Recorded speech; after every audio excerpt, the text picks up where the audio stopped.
Translation में अगर आप बिल्कुल भी कमजोर हैं तो भी आप इस ट्रिक से अपने अनसीन पैसेज को सॉल्व करके 15 नंबर आसानी से पा सकते हैं दोस्तों। ये कोई हवाई में नहीं बता रहा हूं दोस्तों। इस तरह से अगर आप लिखते हो जैसा आज की इस वीडियो में हमने आपको बताया है तो तुरंत आपका 15 नंबर पक्का हो जाएगा। कोई भी आपको रोक नहीं सकता, 15 नंबर आपको जरूर मिलेगा। आपको करना क्या है, जैसे हमने बताया, जैसे आपको देखिए सबसे इंपॉर्टेंट चीज का तो बहुत बहुत स्वागत है आपका अपने इस YouTube चैनल साकिब क्लास में। दोस्तों अगर आप क्लास 12 के स्टूडेंट हो और इंग्लिश की आप तैयारी कर रहे हो तो आज की इस वीडियो से आपका 15 नंबर बहुत ही आसानी से पक्का हो जाएगा।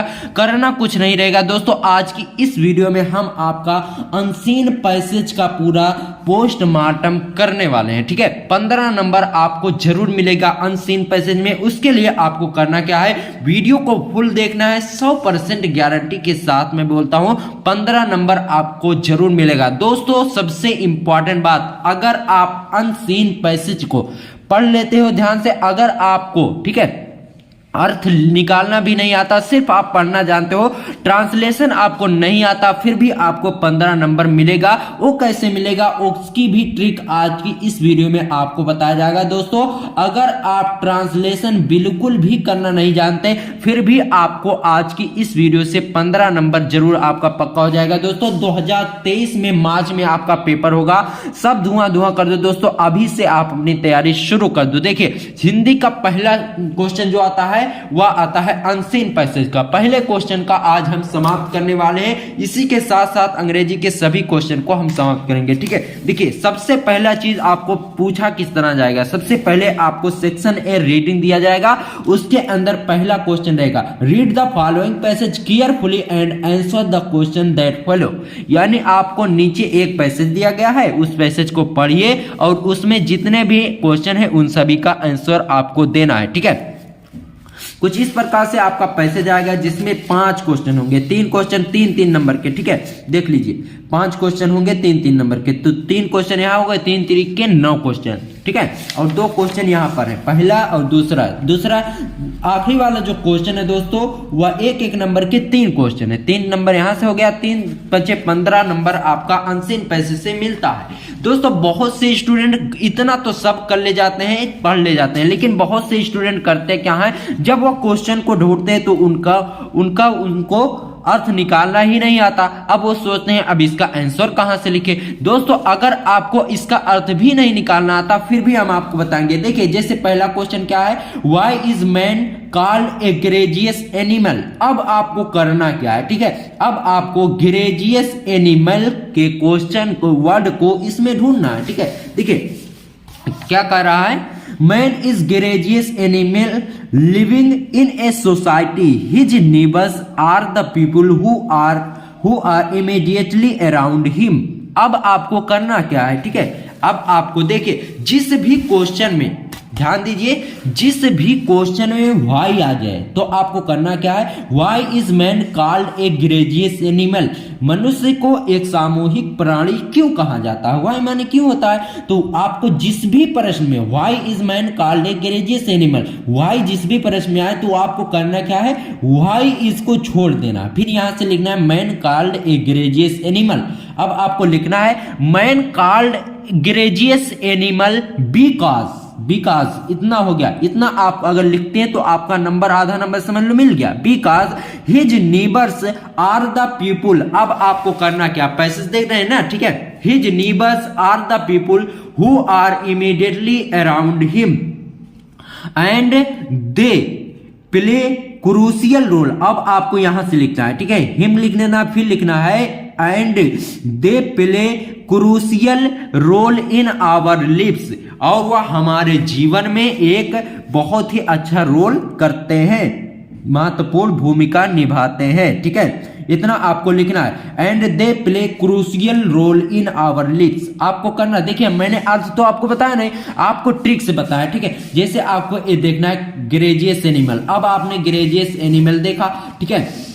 तो आपका बी काज अब कहां से शुरू है, बी काज तो यहां से शुरू है, his neighbours are the people who are immediately around him, ठीक है। इतना आपको लिखना। अब बी काज लिखना है, उसके बाद they play a crucial role in our lives. इतना हो गया पहले क्वेश्चन का आंसर। अब देखते हैं दूसरा क्वेश्चन क्या है दोस्तों, ठीक है। ध्यान से समझना, आज की ये वीडियो बहुत ही महत्वपूर्ण वीडियो है, ठीक है। What crucial role do our neighbours play in our lives, यानी कह रहा है कि हमारे नीबर्स यानी पड़ोसी लोग हमारे जीवन में किस प्रकार क्रूशियल रोल यानी महत्वपूर्ण भूमिका निभाते हैं, ठीक है। अब आपको करना क्या है, व्हाट यानी क्या है, ठीक है। तो देखिए अब आपको लिखना क्या है, crucial role our neighbours play in our lives. अब आपको लिखना है our neighbours are the people, इसमें अब आपको खोजना है क्रूशियल रोल, ठीक है। देखिए यहां पर है crucial role in our lives. अब आपको इसमें लिखना क्या है, आवर, ठीक है।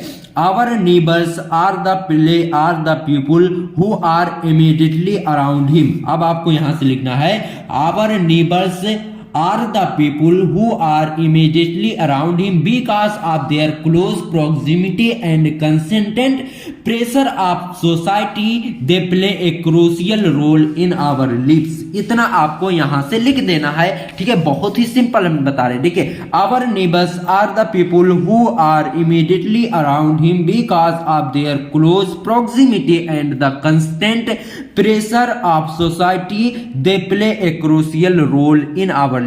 देखिए सबसे इंपॉर्टेंट चीज जो भी आपके क्वेश्चन में पूछा जाए वो आपके आंसर में जरूर होना चाहिए, ठीक है। बात समझ रहे हैं, इतना आपको लिखना है। अब दो क्वेश्चन यहां से आपको समझ में आ गया, ठीक है। चलिए आगे देखते हैं। तीसरा क्वेश्चन कुछ इस प्रकार से है, how is loving our neighbours equal to loving God. अब इसको आपको खोजना है, neighbours equal to loving God. Equal means होता है बराबर। देखिए love thy neighbour as thou love God, यानी पड़ोसियों से प्रेम करना ईश्वर से प्रेम करने के बराबर है, ठीक है। देखिए बाय लविंग आवर नीबर्स, अब आपको लिखना क्या है, loving our neighbours we should only peace. अब आपको यहां से लिखना है, ठीक है। By loving our neighbors, we should only peace and happiness, but would also come closer to God। ठीक है, यानी मनुष्य को यानी अपने पड़ोसी से प्रेम करना ईश्वर से प्रेम करने के बराबर है। कैसे है ये आपको लिखना है, ठीक है। तो देखिए यहां पर हो जाएगा loving our neighbours we should not only have peace and happiness but would also come closer to God. Come closer to God यानी यह ईश्वर के करीब करता है। अब आपको लिखना किस प्रकार से है, loving our neighbours we should not only have peace and happiness but would also come closer to God, so loving our neighbors equal to loving God। यानी हम अपने पड़ोसी से जो प्रेम करते हैं वह ईश्वर से प्रेम करने के बराबर है। ऐसा क्यों है, क्योंकि दोस्तों हर प्राणी में ईश्वर मौजूद है, तो हम अपने पड़ोसी से जब प्रेम करेंगे तो भगवान से भी प्रेम करेंगे, तो इसलिए ठीक है। और जब हम अपने पड़ोसी से प्रेम करेंगे तो हम ईश्वर के और भी करीब होंगे, ठीक है। इतना आपका हो गया तीसरे क्वेश्चन का आंसर। अब देखिए क्वेश्चन नंबर चौथे में क्या कहा जा रहा है, why is it good to have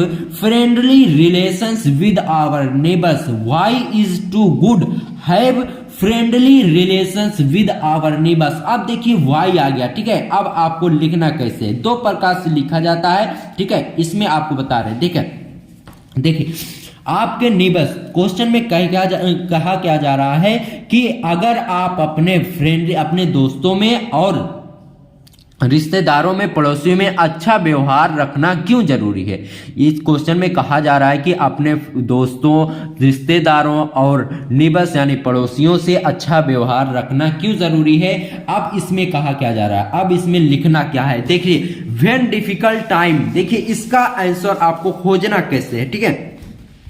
इसमें क्या खोजना है, friendly relations with our neighbours good है। अब देखिए इसमें आपको खोजना कहां है, friendly relations with our neighbours. अब आपको खोजना है relationship emotions happiness all help to ours. अब देखिए friendly relations rely be our need to them most. अब आपको लिखना क्या कहां से है, ठीक है। बात को ध्यान से समझना, रिलेशंस विद आवर नेबर्स। अब देखिए आखिरी में क्या जा रहा है, रिलेशंस विद आवर नेबर्स। तो आपको यहां से इसके पहले वाली लाइन से शुरू करना है लिखना, ठीक है। देखिए व्हेन क्या जा रहा है, it is in this trying times that the help and assistance of our immediate neighbors comes as a boon to us। यानी जब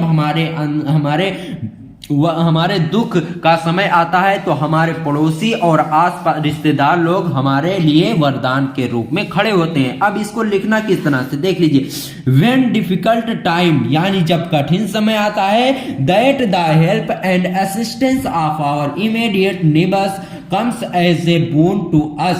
यानी जब हमारे ऊपर दुख का समय आता है तो हमारे रिश्तेदार और आसपास पड़ोस के लोग हमारे लिए वरदान के रूप में खड़े होते हैं। It is therefore are of paramount importance that we have good and friendly relations with our neighbours. So इसीलिए हमें अपने पास पड़ोस के लोगों और रिश्तेदारों से अच्छा व्यवहार करना चाहिए। ठीक है, इतना आपका हो गया। ठीक है दोस्तों, उसके बाद देखिए क्वेश्चन नंबर 5 में क्या पूछा जा रहा है, which word in the passage means closeness. यानी इस पैसेज में क्लोजनेस का मतलब कौन सा, यानी किस इस पैसेज में क्लोजनेस यानी निकटता का मतलब क्या है। तो क्लोजनेस का मतलब यहां पर क्या है दोस्तों, क्लोजर। अब देखिए क्लोजर आपको ढूंढना है। इसमें कहा जा रहा है कि इस पैसेज में निकटता किस शब्द से की गई है।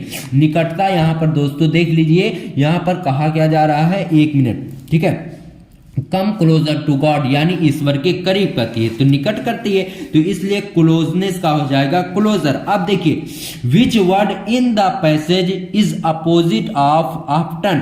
कहा जा रहा है इस पैसेज में ऑफ्टन का अपोजिट कौन सा वर्ड है। तो ऑफ्टन का अपोजिट होता है रेयरली, तो आपको रेयरली इसमें खोजना है। ठीक है, देख लीजिए, relatives are rarely available trying times. ठीक है, तो आपका यहां पर हो जाएगा ऑफ्टन का रेयरली। बात समझ रहे हैं। ठीक है, उसके बाद देखिए अगला प्रश्न दोस्तों, what does the phrase at hand mean in the passage. कहा जा रहा है कि इस पैसेज में कौन मुहावरा जो है एट हैंड यानी हाथ में, इस मुहावरे का क्या अर्थ है। तो आपको लिखना है फ्रेज एट हैंड मीन, हाथ में इस मुहावरे का मतलब है our friend and relatives are available near our place of residence are around us when we need them the most. अब इस मुहावरे को करा कैसे जाता है। एट हैंड मुहावरे का अर्थ होता है दोस्तों बहुत ही करीब होना, जैसे कि हमारे हाथ में ही हो। तो इसमें कहा जा रहा है phrase at hand mean our friend and relatives are available near our place, यानी जब हमें जरूरत होती है तो हमारे जो रिलेटिव्स और फ्रेंड होते हैं वह हमारे आसपास खड़े होते हैं। Of residence are around us when we need them the most, जब हमें आवश्यकता होती है। तो इस प्रकार से अगर आप लिखते हैं, बहुत ही आसान दोस्तों। मैंने आपको इसका अर्थ इसलिए नहीं बताया क्योंकि दोस्तों बहुत से ऐसे स्टूडेंट हैं जिनको इसका अर्थ करना नहीं आता, लेकिन वो भी सोचते हैं कि किस तरह से हम इसमें अच्छे से अच्छा मार्क्स गेन कर सके। ठीक है, तो आपको करना क्या है, सबसे पहले इस पैसेज को पढ़ लेना है। इस पैसेज को पढ़ने के बाद अगर आप देखिए इसका उच्चारण करना है, इसका आंसर चाहे आप निकालना जानते हो या नहीं निकालना जानते हो फिर भी आप इसे लिख ले जाएंगे। अगर आपको ट्राल्ड ए ग्रेजियस एनिमल, अब ग्रेजियस एनिमल को इसमें ढूंढना है, उसके पहले के एक लाइन अगर आप लिख देते हो फिर भी आप बहुत ही खराब तरीके से अगर आप लिखेगो फिर भी आपका 10 नंबर इसमें मिलेगा। ठीक है, तो दोस्तों मिलते हैं आपसे किसी और वीडियो में, तब तक के लिए गुड बाय, जय हिंद जय भारत।